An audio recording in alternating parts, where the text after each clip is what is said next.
Welcome back to Ocala Talks on a Monday. It is January 3rd, 2022. I'm Tom Schmitz, coming to you live from the palatial studios of WOCA Radio, located just off the runway of the Ocala International Airport in the Brick City, beautiful Ocala, Florida.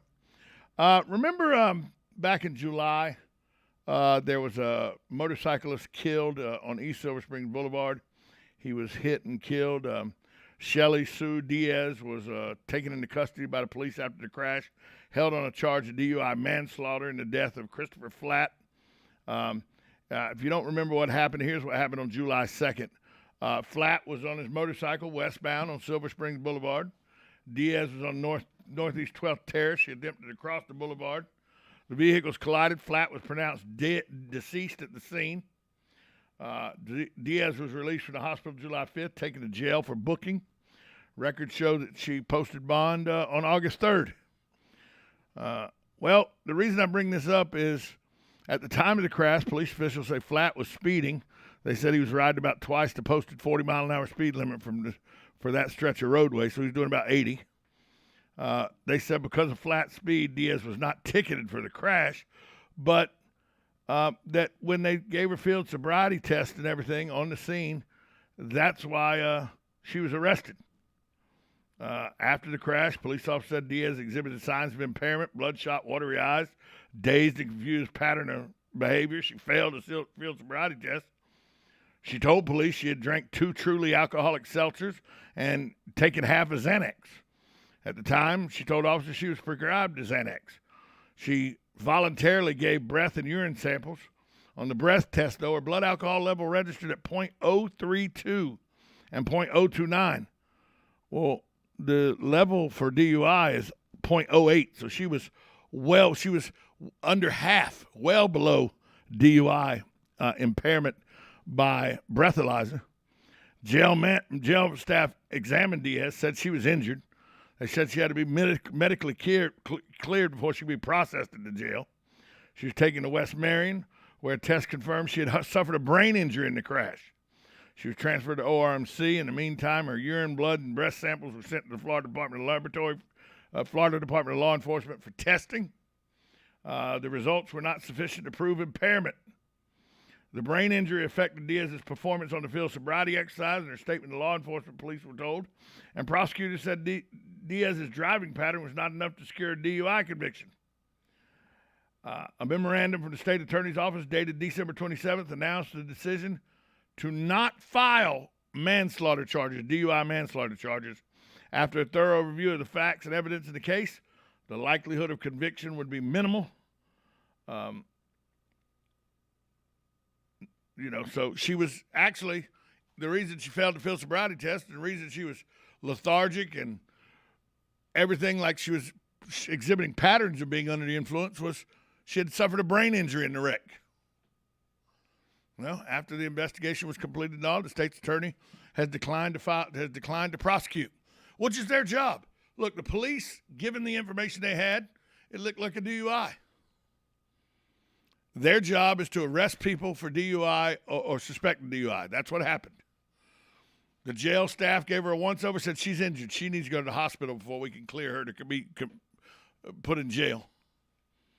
All that happened and found out she had a brain injury, which could account for all of the DUI symptoms. And her blood alcohol level was less than half what is the legal limit for drunk. Once again, this is, the police did their job, the investigation ensued, the district attorney did their job, and now no charges are going to be filed. But a man did senselessly lose his life in a motorcycle accident. He was doing almost 80 miles an hour, according to the police report.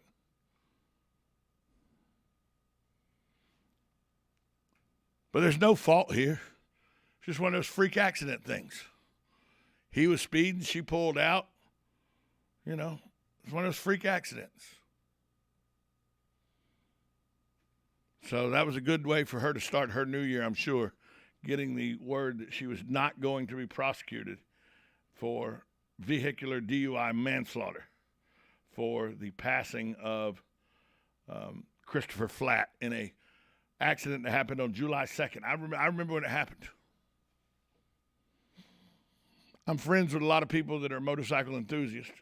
And when one person goes down on a motorcycle and somebody on a motorcycle sees it, the sound goes out. Is everybody safe? Where is everybody? Check in. And it runs like wildfire because everybody wants to make sure it's not their loved ones that are deceased at the motorcycle scene. So I remember when this ran like wildfire. And kudos to the follow-up story by the Ocala Star-Banner, Ocala.com, for getting the information out that this lady is not going to face charges. I remember they reported on the wreck. I went back and read the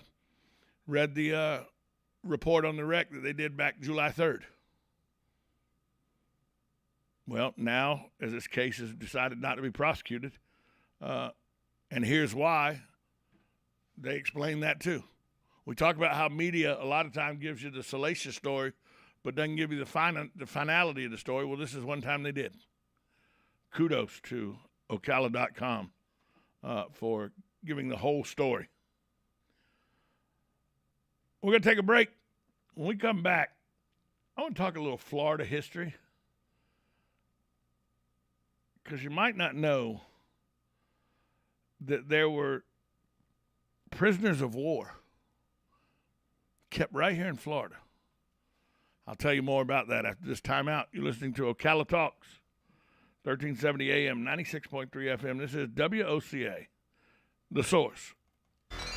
Welcome to Gene Powell Pasture Mowing. Gene and Debbie thank you for another successful year and to wish you and yours a year ahead full of faith, family, and friends. It's no secret that we have and will face some challenges this year. Now more than ever, we need to reach out to make our workplace a caring community. Wishing you peace, hope, and a brighter new year. Powell Gene, Gene @yahoo.com, 352-629-2440. Gene Powell Pasture Mowing, 352-629-2440. Gene is a proud United States veteran.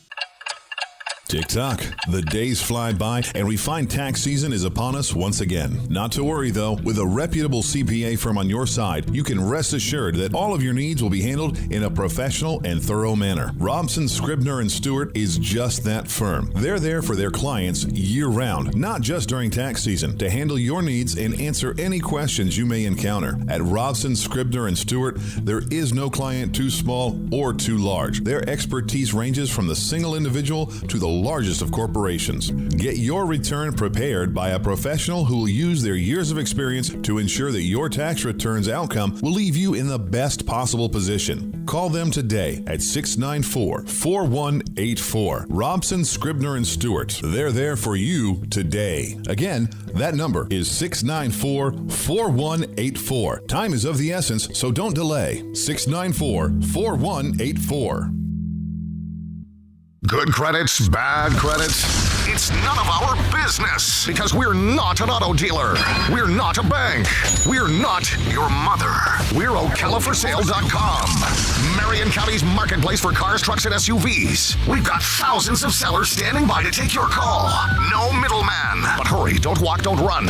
Just sit down and log on to OcalaForSale.com. Prices and inventory change daily. Offer does not include dealer upcharge. Undercutting, rust-proofing, factory surcharge, or delivery fee. See website for details.